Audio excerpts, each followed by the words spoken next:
புரட்சியாளர் எம்ஜிஆர் அவர்கள் தமிழ்நாட்டின் முதலமைச்சராக இருந்தபோது தியாகராய நகர் ஆற்காடு தெருவில் உள்ள தனது அலுவலகத்திலிருந்து இரவு 2 மணிக்கு தனது காரில் புறப்பட்டு தனது வீட்டிற்கு சென்று கொண்டிருந்தார். கார் கிண்டி வழியாக சென்று கொண்டிருக்கும் போது ஒரு குழந்தையை தோளில் போட்டுக்கொண்டு ஒருவன் வேகமாக ஓடிக்கொண்டிருந்தான். எம்ஜிஆர் அவர்கள் அதை பார்த்து விட்டார். அவன் குழந்தையை கடத்தி கொண்டுதான் ஓடுகிறான் என்று நினைத்து காரை நிறுத்த சொன்னார் எம்ஜிஆர் அவர்கள். அவனுக்கு முன்பாக காரை நிறுத்தி இறங்கி ஓடுபவனை தடுத்து நிறுத்தினார் எம்ஜிஆர் அவர்கள். காவலர்கள் இதை எதிர்பார்க்கவில்லை. யார் நீ? இந்த குழந்தை யாருடையது?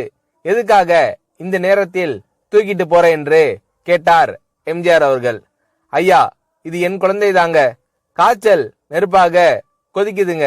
விடிகிற வரைக்கும் தாங்குமான்னு தெரியல. அதான் டாக்டர் கிட்ட காட்டலாம்னு போய்கிட்டு இருக்கேன் என்றான் அவன்.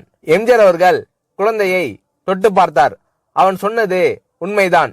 என் வண்டியில் ஏறு, டாக்டர் கிட்ட நானே அழைச்சிட்டு போறேன் என்றார் எம்ஜிஆர் அவர்கள். தலைவா என்று அவன் காலில் விழப்போனான். காவலர்கள் தடுத்து நிறுத்தினார்கள். அத்துடன், ஐயா, முதலமைச்சர் என்கின்ற முறையில் உங்களை பத்திரமாக வீடு கொண்டு போய் சேர்க்க வேண்டியது எங்கள் பொறுப்பு என்றனர் காவல்துறை அதிகாரிகள்.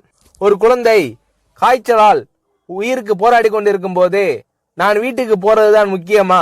நீங்க யாரும் என் கூட வர வேண்டாம், நான் பாத்துக்கிறேன் என்று சொல்லிவிட்டு அந்த குழந்தையையும் அந்த குழந்தையின் தந்தையையும் தனது காரில் ஏற்றிக்கொண்டு புறப்பட்டு விட்டார் எம்ஜிஆர் அவர்கள். எந்த டாக்டர் என்று கேட்டு அங்கே போனார். டாக்டரை எழுப்பி வைத்தியம் செய்தார் எம்ஜிஆர் அவர்கள். அதன் பிறகு குழந்தையின் தந்தை கையில் 10,000 ரூபாயை கொடுத்து போலீசார் வண்டியில் ஏற்றி அவர்கள் வீட்டுக்கு கொண்டு போய் விட்டுவிட்டு வாருங்கள் என்று அனுப்பி வைத்தார் எம்ஜிஆர் அவர்கள்.